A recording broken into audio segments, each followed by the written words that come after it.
السلام علیکم۔ اور اگر انسان کو ہم اپنے پاس سے نعمت بخش دیں پھر اس سے چھین لیں تو نا امید اور نا شکرا ہو جاتا ہے، اور اگر تکلیف پہنچنے کے بعد آسائش کا مزہ چکھائیں تو خوش ہو کر کہتا ہے کہ سب سختیاں مجھ سے دور ہو گئی ہے۔ بلا شبہ وہ یعنی انسان بڑا خوشیاں منانے والا اور فخر کرنے والا ہے۔ مگر جو لوگ صبر کرتے ہیں اور نیک کام کرتے ہیں یہی ہے جن کے لیے بخشش ہے اور بڑا بدلہ ہے۔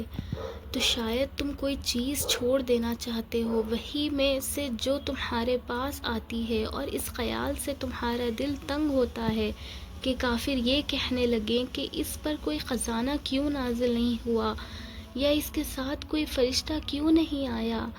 آپ تو صرف ڈرانے والے ہیں اور اللہ ہر چیز پر اختیار رکھتا ہے۔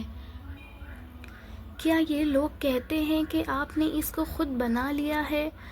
آپ کہہ دیجئے کہ اگر تم سچے ہو تو ایسی 10 صورتوں کو بنا کر لے آؤ، اور اللہ کے سوا جس جس کو بلا سکتے ہو بلا لو۔ پھر اگر وہ تمہاری بات قبول نہ کریں تو جان لو کہ یہ قرآن اللہ کے علم سے اترا ہے، اور یہ کہ اس کے سوا کوئی معبود نہیں ہے۔ تو پھر تم اسلام لے آنا چاہتے ہو۔ جو شخص دنیا کی زندگی اور اس کی زینت چاہتا ہے تو ہم ان کے اعمال کا بدلہ دنیا ہی میں دے دیتے ہیں، اور ان کے لیے دنیا میں کوئی کمی نہیں کی جاتی۔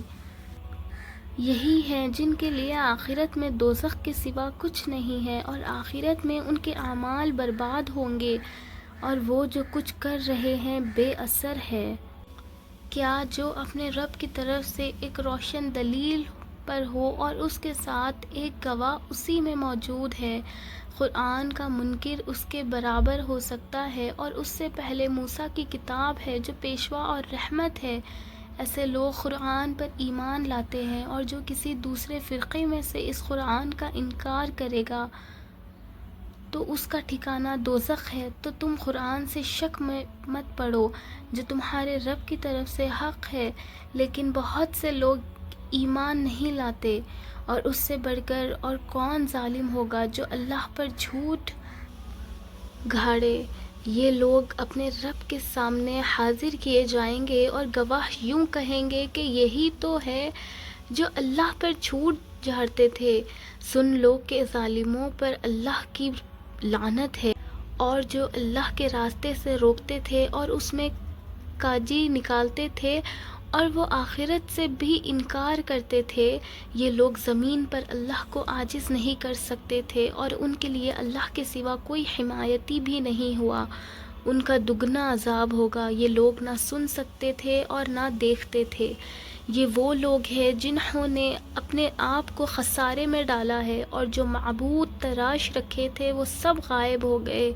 لازمی بات ہے آخرت میں سب سے زیادہ خسارے میں یہی لوگ ہوں گے۔ بے شک وہ لوگ جو ایمان لائے اور نیک عمل کیے اور اپنے رب کے سامنے عاجزی کی، یہی جنتی ہے، ہمیشہ اسی میں رہیں گے۔ دونوں فریقوں یعنی کافر اور مومن کی مثال ایسی ہے کہ ایک اندھا اور بہرا ہو اور ایک دیکھتا سنتا ہے، تو کیا یہ دونوں یکساں ہیں؟ تم کیوں نصیحت نہیں پکڑتے؟